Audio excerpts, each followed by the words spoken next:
दवाई में। एक तो हम चलतानी राजा जी दवाई में। चूमा मांगेला टेकटरवा वाला गेहूं के कटाई में। चूमा मांगेला टेकटरवा वाला गेहूं के कटाई में।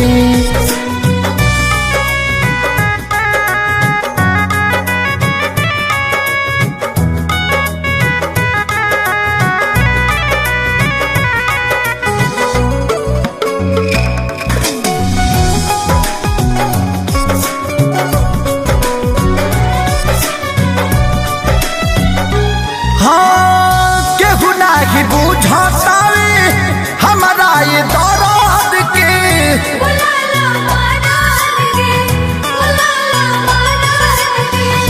तरी में के बोझा हमारा अखिया के सोझा हो ढाली सरद के।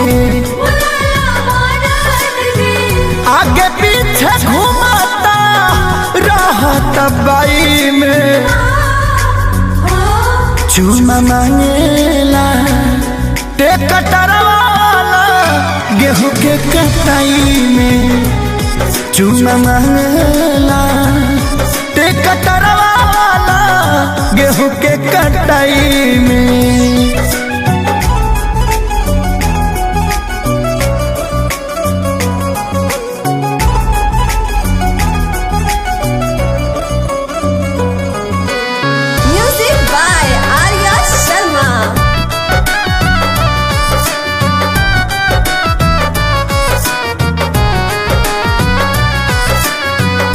चिंता लगल बा हमारा खेत खरी हलिया के।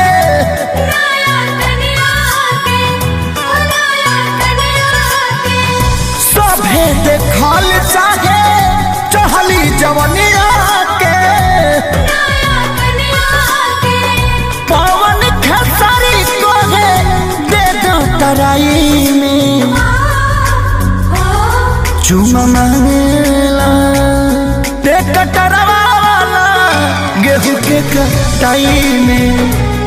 चूमा मांगेला टेकटरवा वाला गेहूं के कटाई में।